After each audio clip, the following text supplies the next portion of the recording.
Welcome back, Cowboys Nation. Oh man. I don't even know where to start. Normally I'm pretty excited.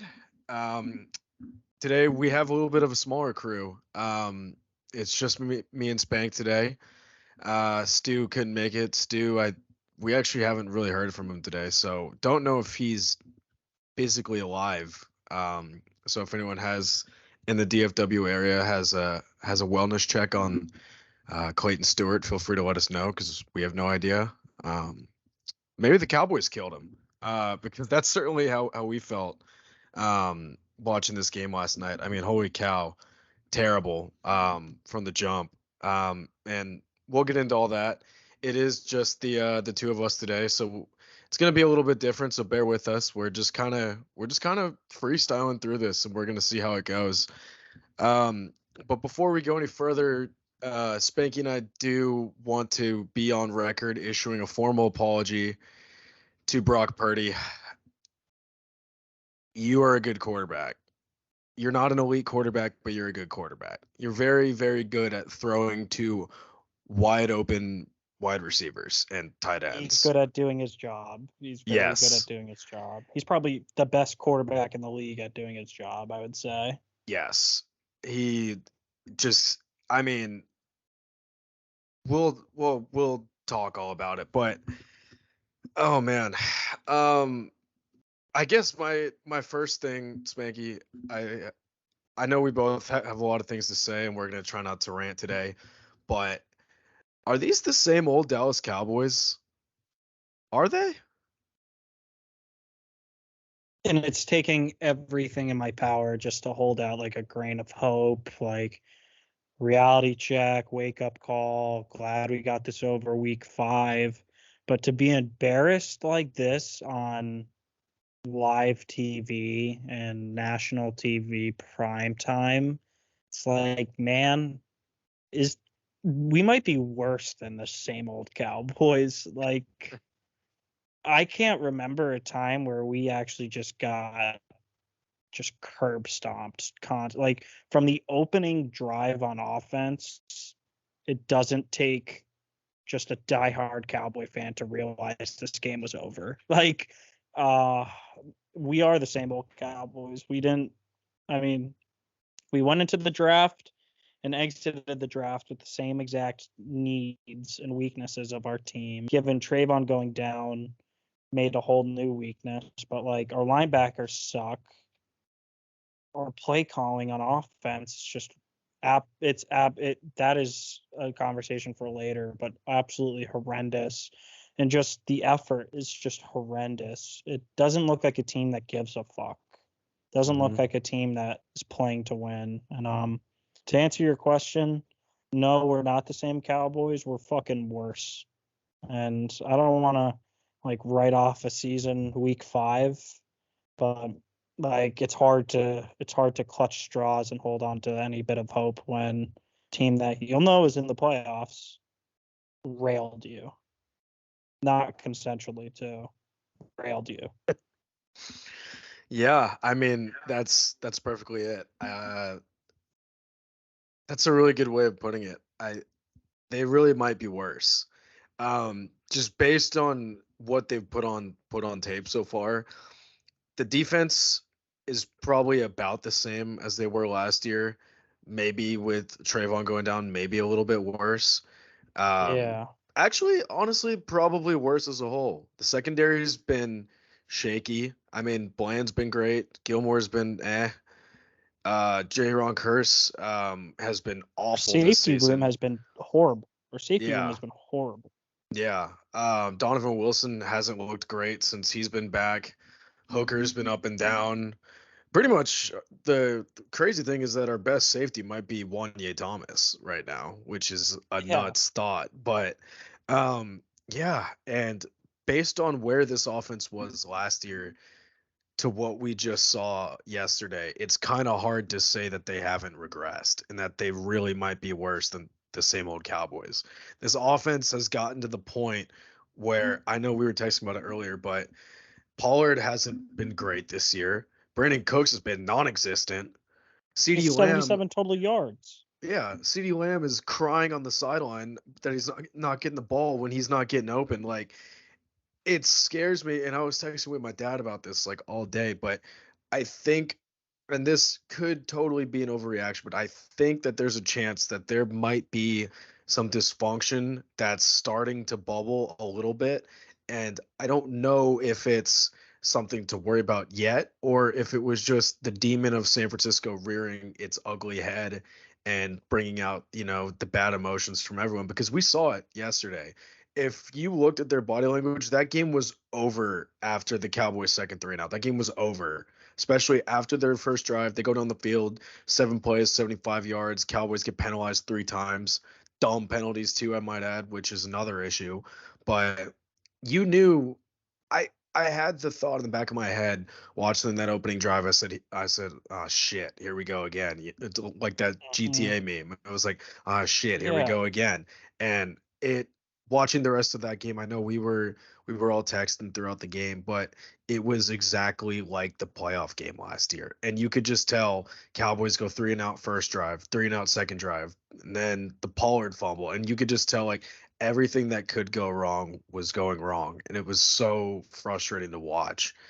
Um, I guess my next point is we are officially San Francisco's little brother.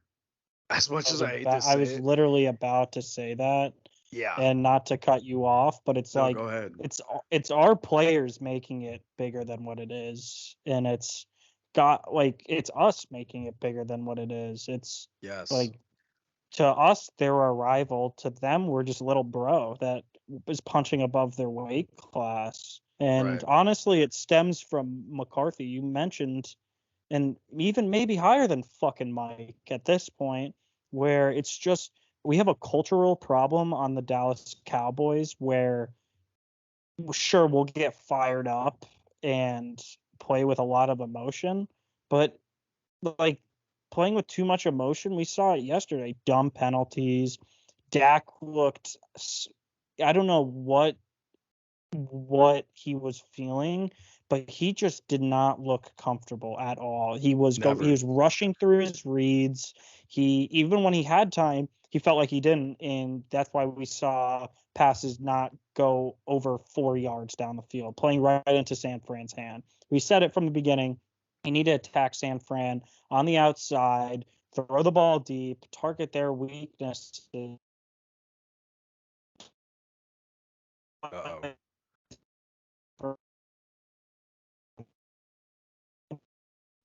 We're having some technical difficulties here. Just what we saw. It's just we have, Yeah, sorry about this choppy quality yeah, here. We're having some but we severe have. connection issues. Are you back? Okay, Am Spank. I? My whole Sp- Wi-Fi just cut out for a second. yeah, yeah. Whatever you Are just we said in gonna the have to last restart this? whatever you just said in the last 20 seconds just completely died. Sorry, I'll just backtrack and summarize. We just have imposter syndrome, and it stems from the culture of this team. Um, it just sucks because we have a bunch of guys and Micah Parsons is part of the problem too, where it's like, okay, let's be vocal about our issues. Let's try to make our brand bigger. But at the end of the day, it's like our big players need to fucking perform. Micah did fuck all yesterday. Dak did fuck all yesterday. CD did fuck all yesterday. Our offensive line got fucked yesterday. Our defensive line got fucked yesterday. Van Der Esch played scared, got fucked yesterday. Dan Quinn's scheme got fucked yesterday. Like, we're gonna have to face this team to get to the Super Bowl, more than likely. We're gonna be Yep. a wild card team. We'll probably have to face them in the divisional round. And it's just like we have just have little bro imposter syndrome with a bunch of fake tough guys. CD Lamb's bitching about not getting targets. Get open. Get open. Yep. Make yourself available to Dak. Take the Yeah. game over like a prior 88 would have done. Mhm. I know an 88 that would have at least died trying to try to win this game. Yep. And we just it's a I think the issue is just the culture inside the Cowboys locker room. Mike should have had us ready for this game and should have had us more emotionally just intelligent. And instead, we came out scared. And we came Yeah. out, fuck, we're playing the 49ers, not goddamn, we're the Dallas Cowboys. Yeah. That's culture. Yeah. No, I 100% agree with that. And it's funny that you brought up the CD thing. We have breaking news from the Fort Worth Star Telegram. Just got a headline here. CD frustrated with offense. Mike McCarthy and CD Lamb had a conversation over CD Lamb's lack of touches. So here's what I have to say to that, just real quick, since that's just coming in.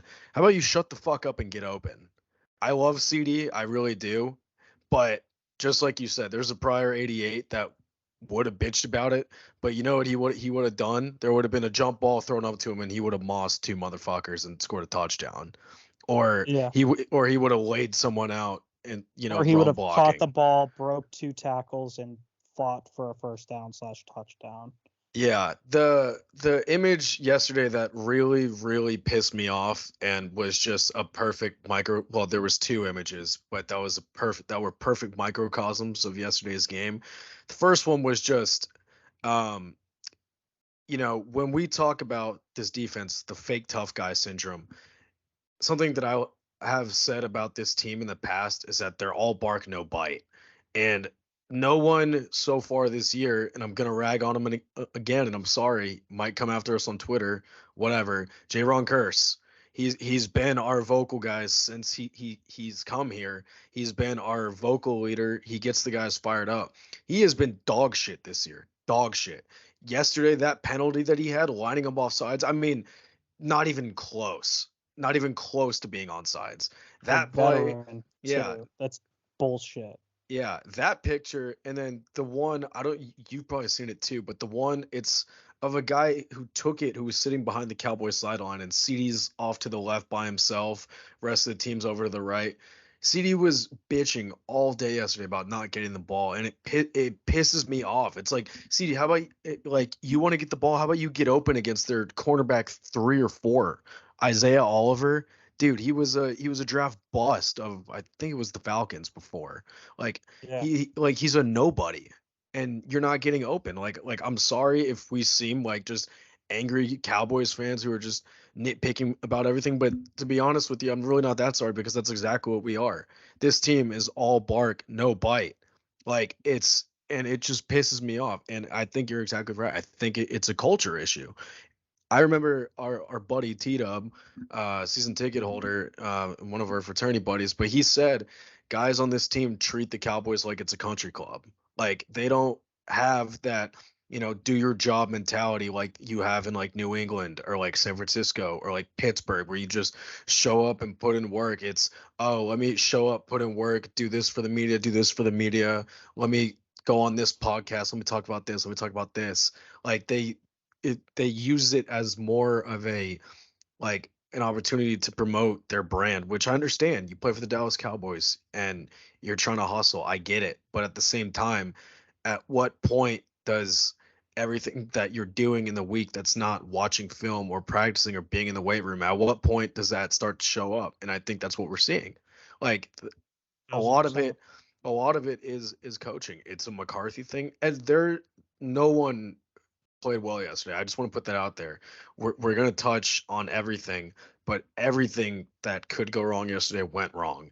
Injuries all over the place. For a team that, prides himself on being super physical, we had what, like 5 guys go down yesterday? Biotish, Lewis, Turpin, Van Der Esch, um, who else got it? Someone else. CJ Goodwin. Goodwin, yeah. Like for a team that prides themselves on being, these physical dogs, you just got absolutely destroyed on national television.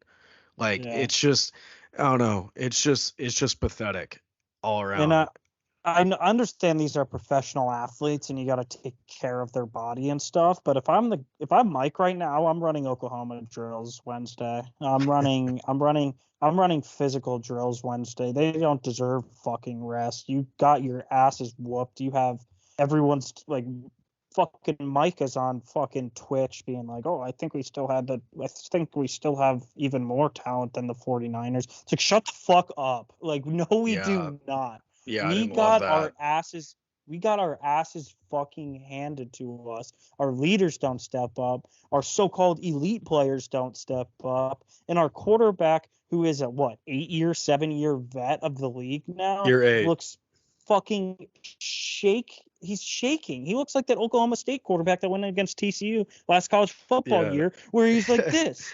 And it's Yeah. just like, where do you draw the line?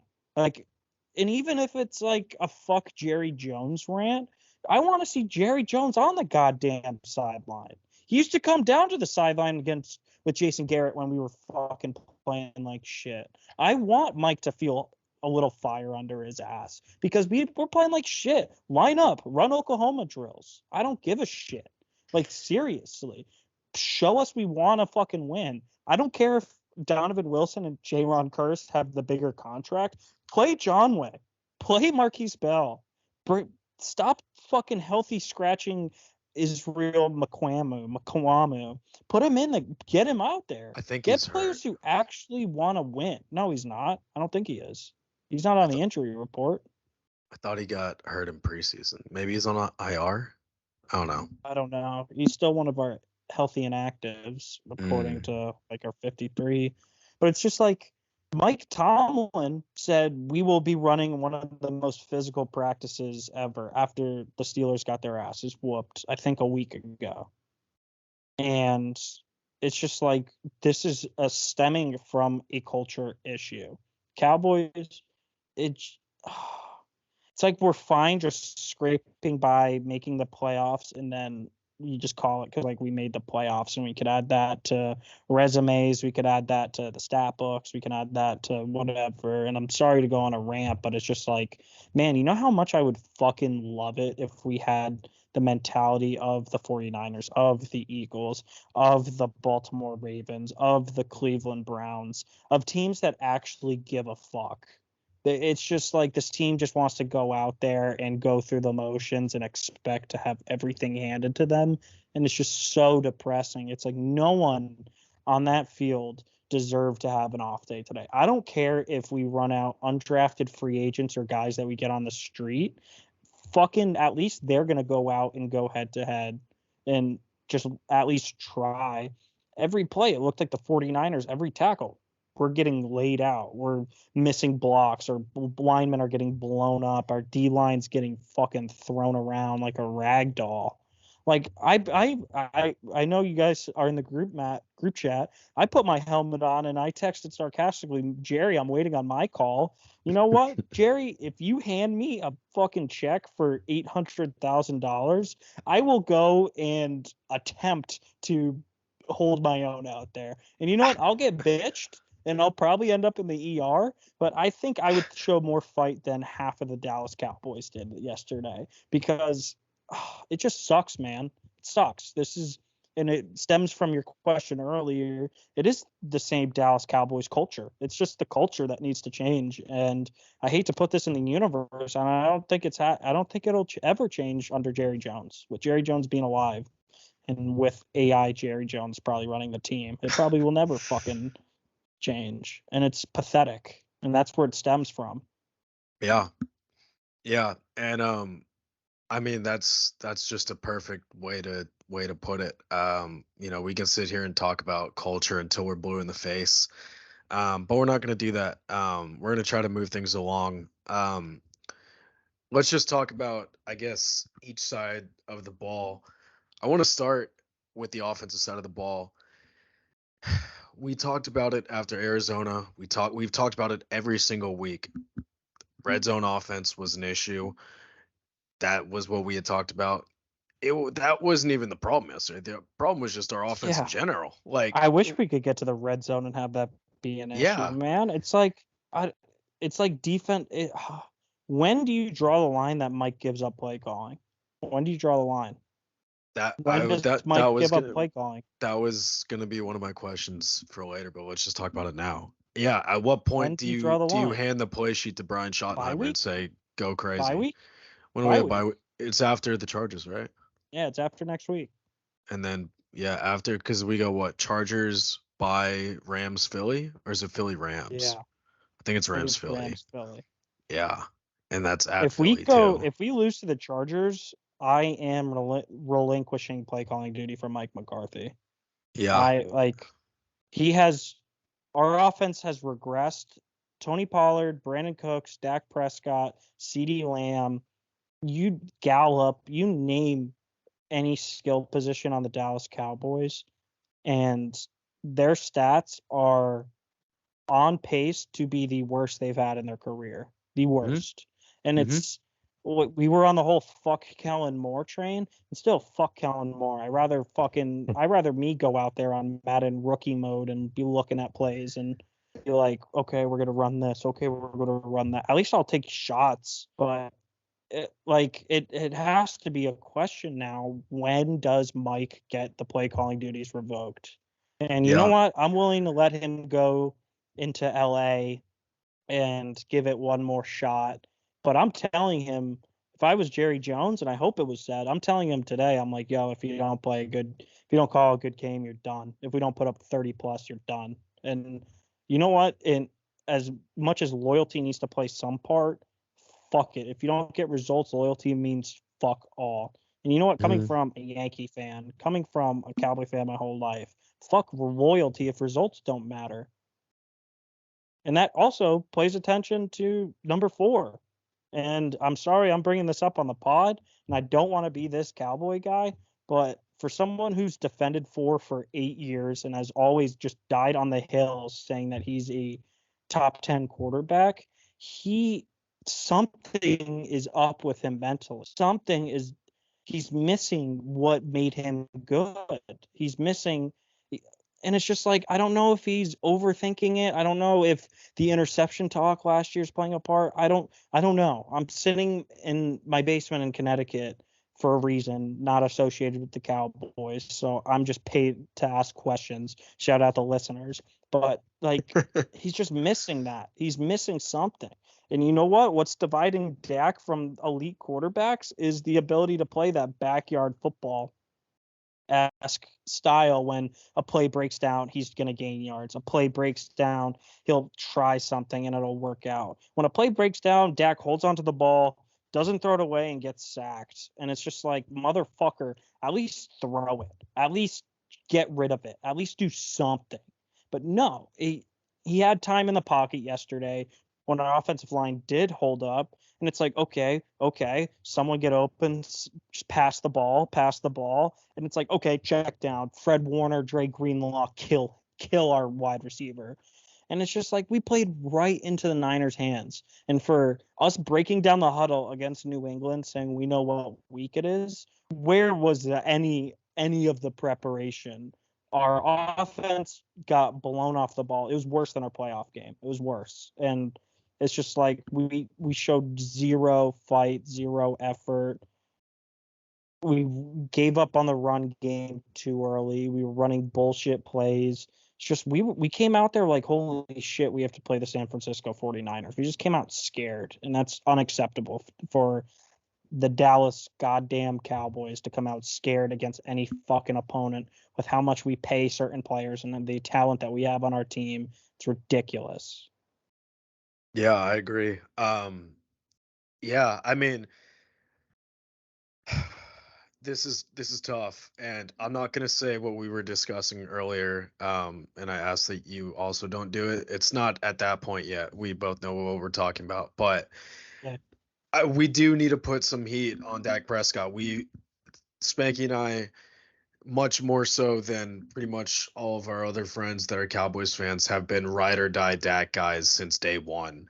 Um, but for the first time, um, he's he's making it really really tough to defend him. We sat there all off season and took shots for defending Dak after last year, all the interception jokes, all that bullshit.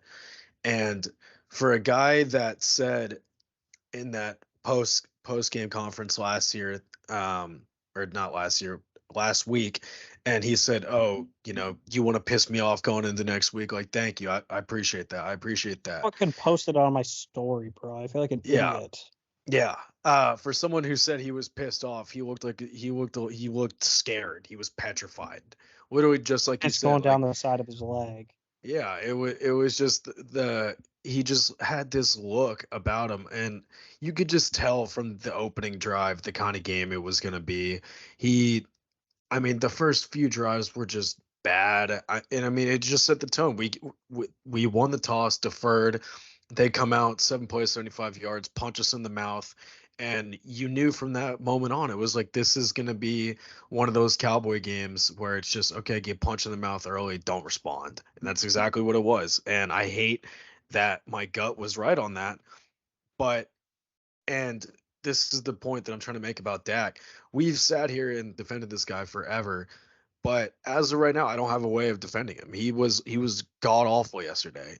When we needed him most, he vanished. Literally, he's like the fucking the last airbender. Like fucking disappeared. Like where were you for? We haven't seen you since uh the first half of the Patriots game. Like where have you been? I mean, it's ridiculous. And he's not. This isn't a a fuck Dak rant or anything like that. I still love the guy, always will. But and he's far from the only issue. But the fact that when you are the starting quarterback of the Dallas Cowboys, there is a certain pressure that's put on you to succeed. We saw Romo get killed for it for years, and now Dak's kind of, getting a lot of that same flag. And to sit here and say that he doesn't deserve it at this point in time, at this specific moment when we're recording, would be just wrong. I mean, he deserves the flag. He was god awful yesterday. Granted, the entire team was bad, as we already said. Dak was bad. Pollard was bad. CD was awful.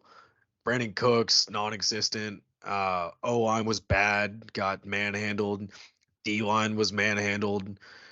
Corners. I So mean, much for waiting for our fully healthy starting five offensive linemen in 2 years, right? yeah, Like so yeah. much for that. So much for Just that hope. it was just such a total disappointment. And I know that we're talking about the offense here, but I mean, I don't know what we can do at this point. Is it has to be a scheme thing, right? Like we can't get It has guys to be. open.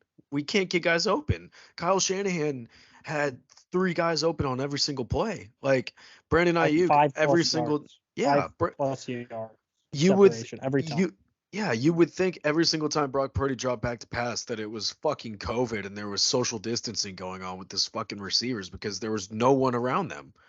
And that's the thing Yeah. about Brock Purdy. Like he's not, and he would tell you this, and he said it. He says, like, he knows he doesn't have the best arm talent in the league.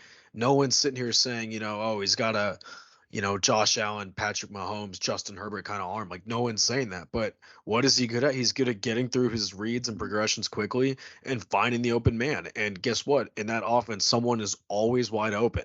Literally always wide open. Brandon Ayuk was always open yesterday.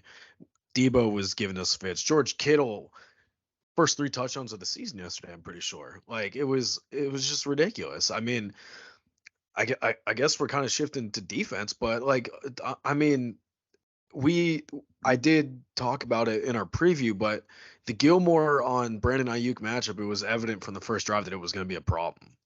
Just as we We predicted. I mean, said it it in the was pod too. We said it yeah, on the pod too. yeah.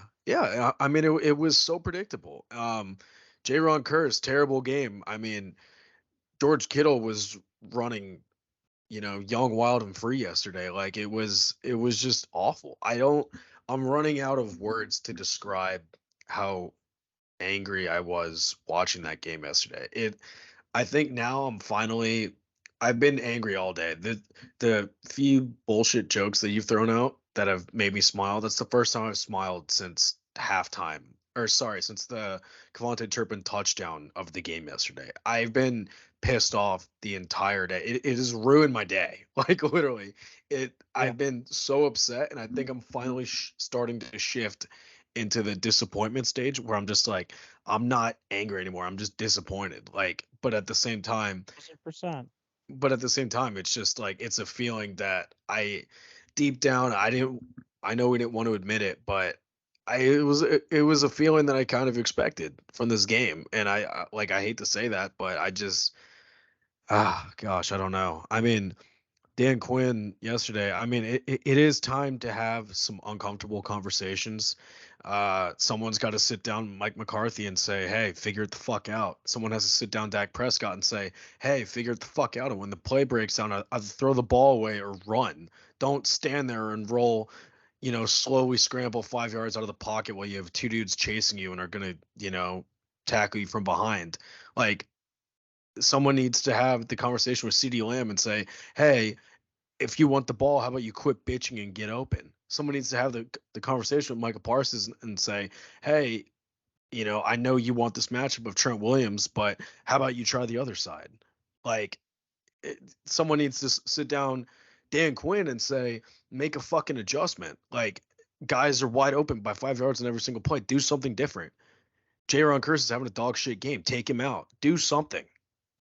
We just need to see change. It was part of what really, and I mean, it was evident, was just the lack of adjustments that were made. And the moment that I knew mentally that the game was fully over was, outside of just their first few drives when we got in that hole early, it was, if there's one play that could summarize that game yesterday outside of the Curse lining up offsides, it was when we're taking a knee on to end the first half. With 30 seconds left, I think we had two timeouts, and McCarthy's like, "Let's not even try. Let's just get to the locker room." I mean, and granted, I don't fault him for that. I think in that situation it was necessary, but that and Cooper Rush taking a knee on 4th and 18 with 9 seconds left in the game, and then the Niners had to started coming on the field and they had to take a knee, and it was just really weird. But oh my God, I'm running out of words to describe how I feel, and it's just very, very frustrating. Some uncomfortable conversations need to be had within that building, and I don't know, it's really tough because we have to figure out where we go from here, because um, that team that we're playing next week, the Los Angeles Chargers, their record doesn't reflect it, but that's a good team. That's a very talented team. They got one of the best quarterbacks in the league, one of the best running backs in the league. Got a slew of receivers who can give our secondary fits. You've got Khalil Mack and Joey Bosa, and Khalil Mack just had fucking 6 sacks the last time he played.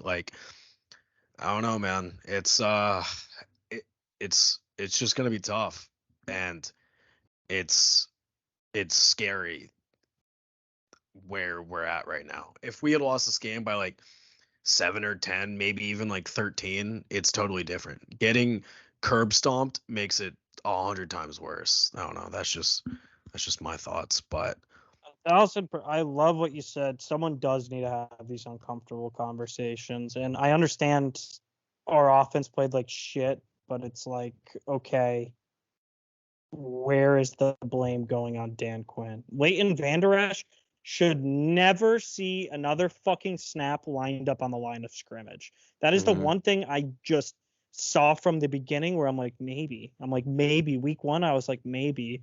Didn't work week one. Isn't going to work against the San Francisco 49ers. He cannot play on the line of scrimmage. He's not physical.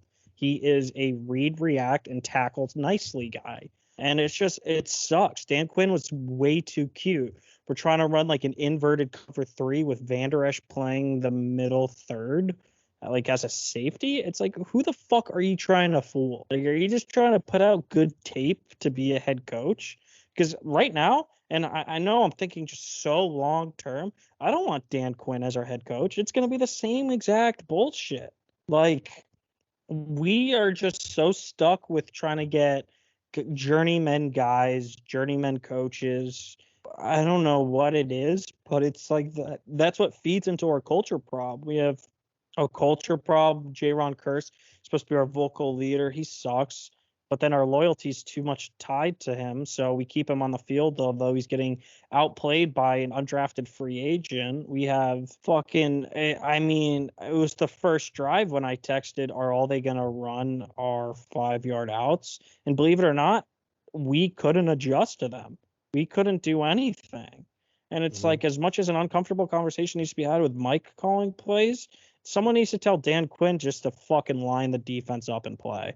Where was our we're supposed to be a top 3 defense, and we let up 40, how much? 42? I turned the 42. game off. I watched all of preseason. I watch Cowboy games religiously. I mean, it doesn't, for our YouTube watchers, we made a man cave with cowboy gear all the way around. All the way around. I'm from Connecticut. I used to not go to school the next day if we lost the New York Giants. I used to try to fake a sickness because I used to get shit for it because I'm a loyal Cowboy fan. Like, how we can't defend it anymore. We can't. We're fake tough guys. We're fake. Our whole organization, our whole culture, it's fake. It's just country club, people only in it for themselves. It's only put out good tape for ourselves. It's only do this for ourselves. I'm not going to take on that blocker. I'm not going to fill my gap. I'm going to try to make a flashy play so I get a big contract. All this bullshit. And it's just bullshit. No one was playing for the star on their helmet. And it's evident. It's sure Micah Parsons will have 2 sacks, but where's D-Law? You said no one played a good game. I would argue the only average game was Jonathan Hankins. He only batted 2 passes, and that felt like he had 3 sacks, and he batted 2 passes. And it's just like I'm trying to. I just saw a report. Van Der Esch is out 4 to 6 weeks. Yep. Our need was going into the season linebacker. We cut Damone Harper. We lost Overshawn. Damone Clark and Malik Jefferson are linebackers of a quote unquote Super Bowl caliber team. Get the fuck out of here. I would have rather splashed on Roquan. I was banging the table for Roquan last year. And now where does this leave us? Sure, we have $9 million in cap left. Cowboys might make a move. But it's like, it's all bullshit. It's our whole team is bullshit. And it's week 5, but fuck. I mean, if we lose to the Chargers, I wouldn't say we're a lock to make playoffs, because the only way we make playoffs is wild card. I don't want to see the Saints right now. I don't want to see the Packers. I'll see the Vikings anytime, anywhere, actually. Also, for the record, I would see the Vikings or the Saints and the Packers. I would. Oh, you're saying if we lose the Chargers? Yeah. Oh, okay. I thought you meant right at this second. I was like, I would love to see the Saints. The Saints are dog shit. I'm not a believer in the Saints. I mean, if we're 3-3 going into the bye, I mean, we got to change our entire mentality, because I mean, God forbid we're fucking losing record going into the trade deadline.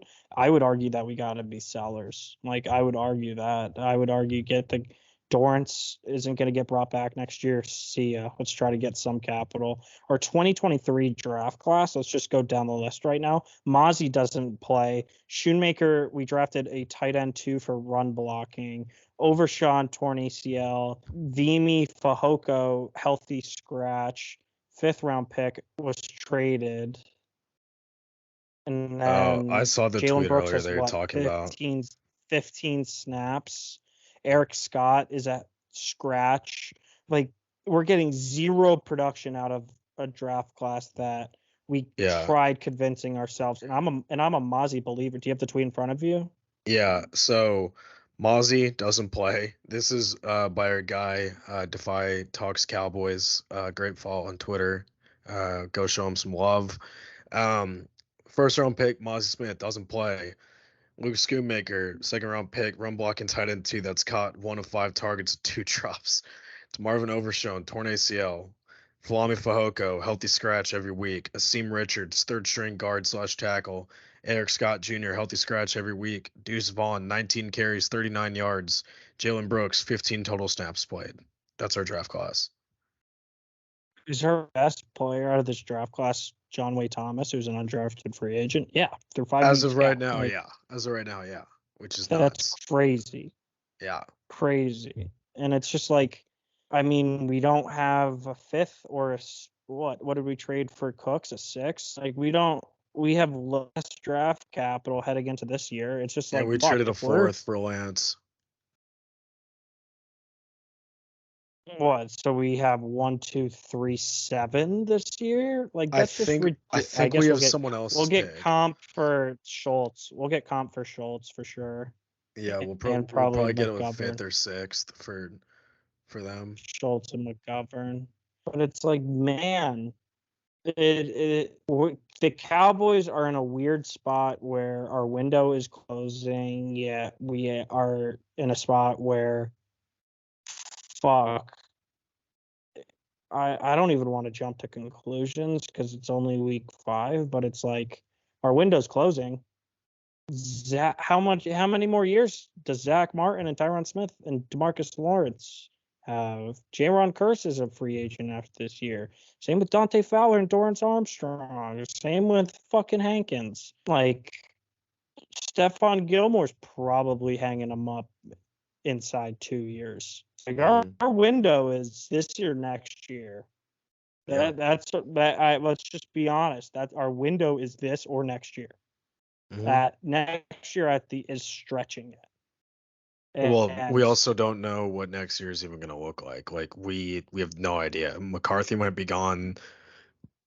As of right now, Dak might not be there. I mean, this is all down the line speculation, but you can't even think about next year without figuring out what you are this year, and that's one of the things we don't know. We don't know who. Yesterday was our measuring stick game, and they failed that test miserably. Yesterday was our chance to see if this team was legit. If they went in, and even if they lost like a scrappy game, lose by like 7, I'm like, okay, we're there. It's just, if this person or this person plays a little bit of a better game, we win. Kind of like how we still try to tell ourselves that we could have won that playoff game, even though it was never going to happen. Like it, there would have been a better way to spin it and have a more positive outlook for the rest of the season. But at the end of the day, whatever happens in the regular season, like if unless the Niners have some epic meltdown against another team like in the divisional round and we don't for some reason have to play them in the first round, then we're going to have to see them again, and it's inevitable. And if we have to go in for a playoff game in Santa Clara against this same Niners team, I would never bet against the Cowboys, but I would say in my heart that we would lose that game, probably not, maybe not 10 times out of 10, but at least 9. Just based yeah, on I mean, based on the current to makeup put it of into an the team. analogy, it would be like, yeah, to put it into an analogy, it would be like that Brittany Griner trying to challenge fucking Boogie Cousins in a one-on-one, and I'm the UConn basketball coach saying I will take my mortgage out and put it on the San Francisco 49ers. And like we did not look like a team that's going to win. The second we face adversity, it looks like we just crumble and we just lose belief. And I mean, this turned into a rant show, but no one is playing for the star. And for Yeah. someone, I don't know if we have freaking soccer listeners, but my soccer team went through a similar stage where the fans even started chanting, "You're not fit to wear the shirt. You're not fit to wear the badge." And it's like, when are we asking the question if these players are fit to put that star on? Like, I would switch it to preseason and I would trot out against the Chargers without stars on our helmet and make players earn it. At some point, something's got to give, and it needs to start because we can't just keep trotting out thinking everything will work itself out. But Right. Berkey, let's shift into a new segment on our pod. We've been a lot more interactive on Twitter, trying to get some community senses, just trying to make our presence known within the community. And we made a post inside the Cowboys community regarding if they have questions for the pod, air it out. Like, we want to start getting more engagement by you guys. Once again, Bennett and I, recent college graduates, working some entry level jobs that aren't quite as exciting as so many people believe. And this is what unites Cowboy fans. Bennett's from Washington. I'm from Connecticut. Clayton, who's not here today, is from Texas. We're united under a blue star. And Mhm. that's why we're so passionate. And, you know, if we have 10 viewers, we don't care, but it brings us together. And this is this team that was all of our first love. Women come and go, but the Dallas Cowboys remain forever.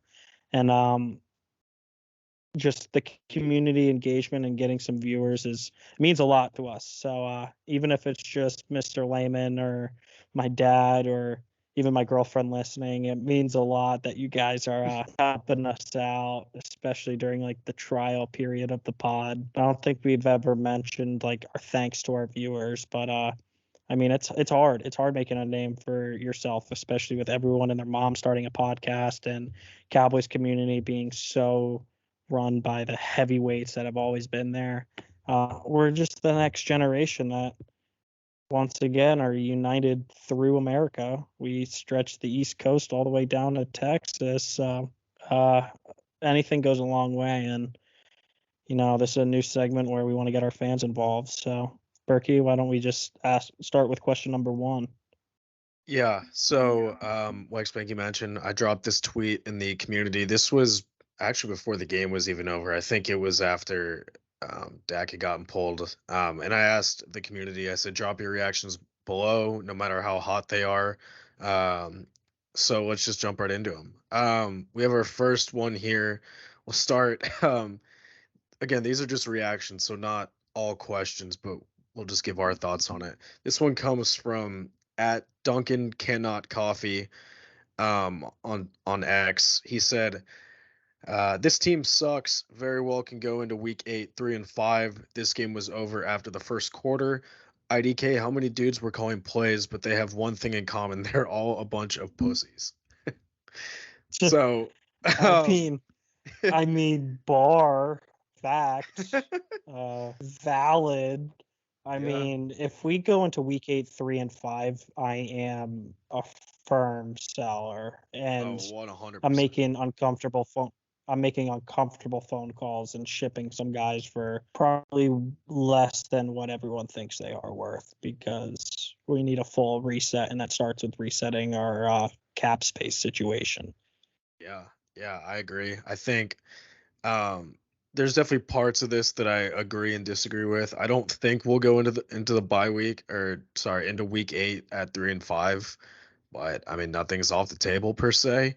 The game was over after the first quarter. And I also agree that the guys that were calling plays I'm not gonna say that word again. Try to be as family friendly as possible here, but it was They conservative were on both sides of the pussies. ball. They Okay. were Yeah. pussies. Yeah. There you go. They were pussies.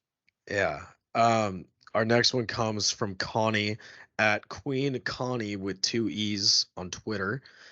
She said, Mike McCarthy and Dak both suck. We need more help offensively.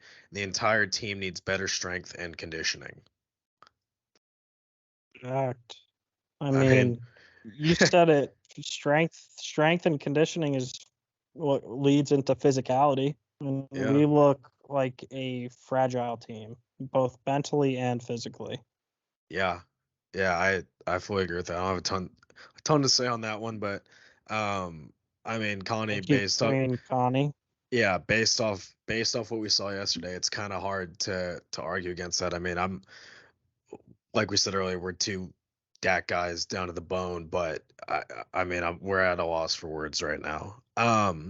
Next one comes from at Opal Wheezy, Wheezy Mavs. He's actually replied to a couple of our tweets, so shout out to Wheezy. He said QB and coach are a duo package at this point. If one goes, the other has to also. I 100% agree with that. 100%. Yeah. I Based mean, on, I mean, we're, nothing would happen until yeah. after the season, but I think with how this season could ultimately end up, if we lose, if we make it to the playoffs, and that's not a guaranteed if at this point, that's a big if we make it to the playoffs and we have the same faith that we've had the last few years. I don't think it's off the table at all. I think McCarthy's going to be gone, and if Dak looks like how he looked yesterday or how he looked last year, it's gonna be really hard to sell to Cowboys fans that he's deserving of another contract extension. That's just the reality of it. For sure. Um, so we have two actually from at Phildrick Jones on Twitter. His name is just Phil with a period. Shout out Phil. But he said Micah might have to go back to linebacker until we get a real one, or if we can trade for one with instincts to play the run and middle of the field. And then his second one was a soft and anointed team without putting any actual work in to show we deserve the coverage or praise. Facts. Clear difference between LVE/Clark versus Greenlaw/Warner. It was Zeke that could put the team on his shoulders, not Ford, because conditions had to be perfect for him.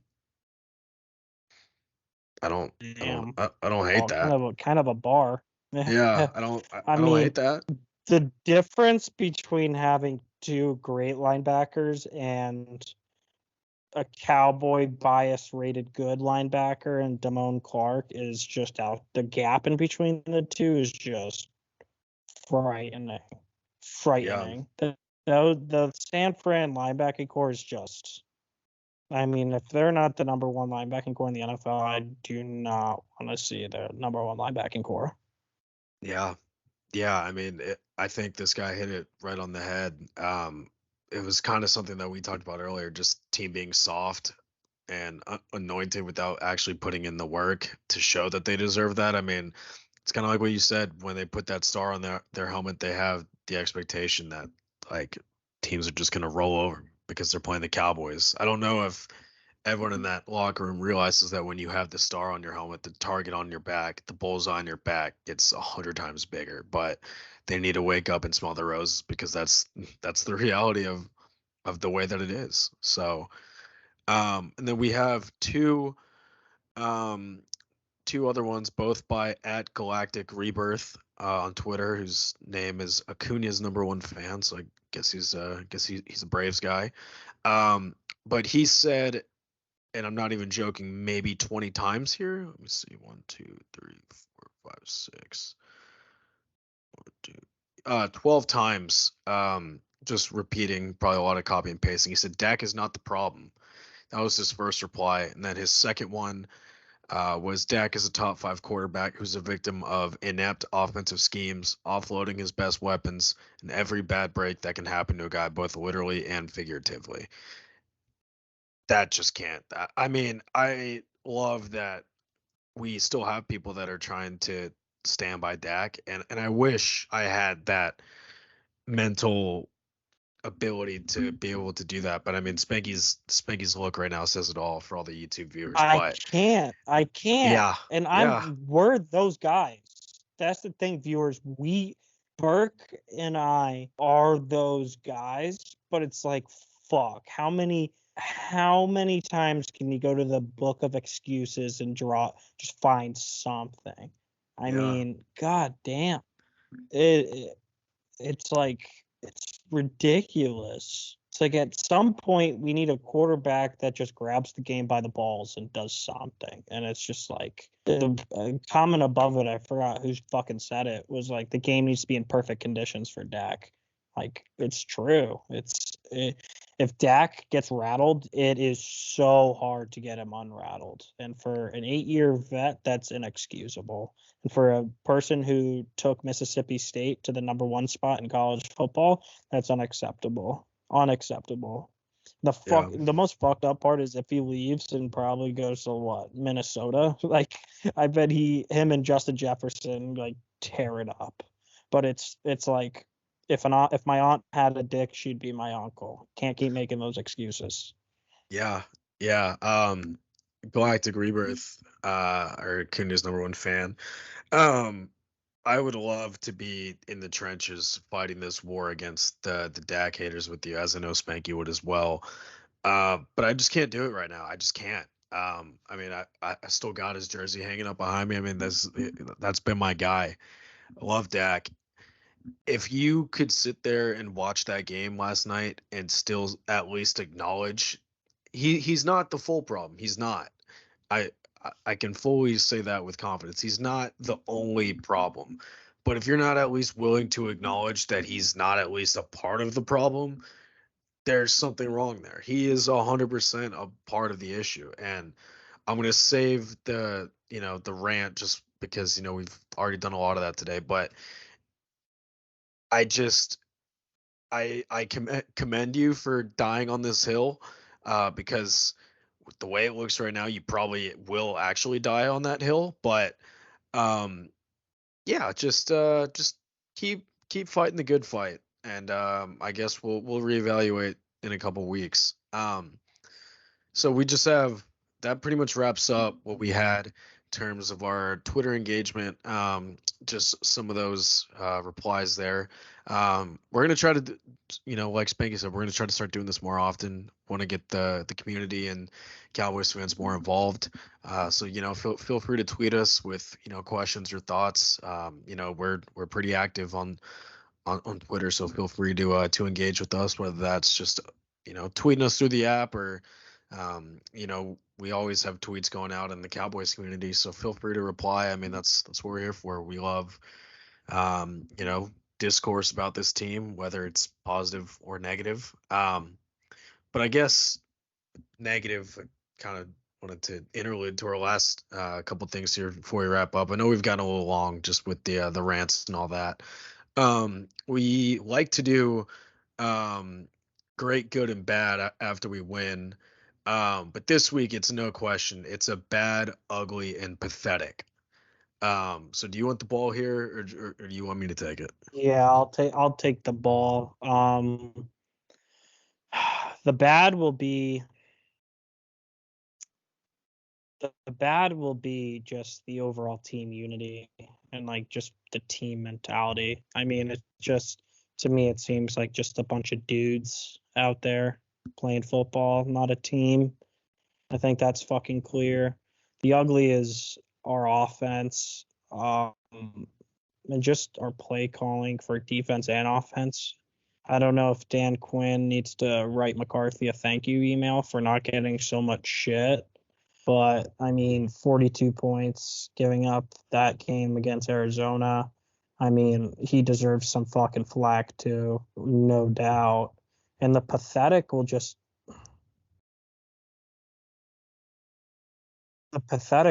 be, I'm gonna just say it.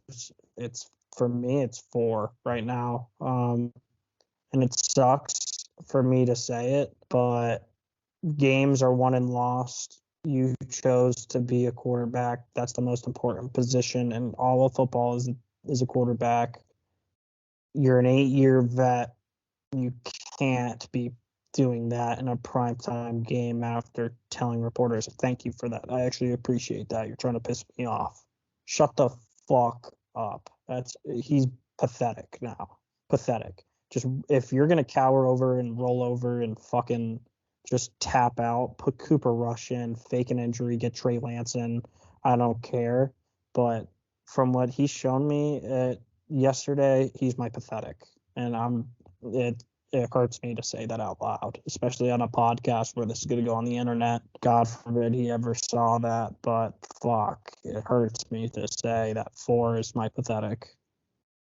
Yeah, yeah. I mean, those are all really good picks. For my bad, I mean, God, I wish it really wasn't this Where way, to but I mean, there's start? yeah, It's like a exactly. scroll. It's like I you mean, just undo the scroll. yeah, there's really not a wrong way to go here. I mean, these are three obviously negative terms with our bad, ugly, and pathetic. For the bad, I'll just say I'll just say Tony Pollard. I mean, he was bad yesterday. There's no doubt about that. I think he fished like 32 yards or something like that, and 10 of them came on one run, like in the third quarter. So, I mean, he was bad. There's no ways around that. The ugly, I'm not gonna throw Dak into pathetic. I'm gonna throw him into ugly though. I mean, it was an ugly, ugly game. Honestly, maybe the worst game he's ever played in his entire career, and it in a moment like that just can't happen. It just can't happen. So I'll firmly throw him into ugly and pathetic. I'm gonna say our defense as a whole. Giving up 42 points in prime time is unacceptable, no matter which way you want to chop and screw it. It's unacceptable. It really is. Like we talked about, all bark, no bite, soft. Guys are getting run over. J-Ron Curse, pathetic yesterday. Been ragging on him a lot. But I mean, just pathetic. You don't want us to rag on you, fucking play better. Micah Parsons, we sit here and toot the guy's horn, and we're ripping off takes after the first 2 weeks saying, oh, you should be in the MVP conversation. I mean, he was a no-show yesterday. MVPs don't no-show in the biggest games of the season. That just doesn't happen. I mean, I could go on and on with this defense, but just pathetic. And Dan Quinn's not exempt from that either. I'm throwing him into that too. Just Dan Quinn and the defense as a whole, fucking pathetic. I'm still just at a loss for words, and if I keep talking, I'm gonna start getting angry again. But defense, fucking pathetic. Figure it the fuck out. Um, Last thing here, cover zero takes. Got to stick with tradition. Fire them off every week. I imagine if you got anything ready, it's gonna look a little different this week. But what do you got?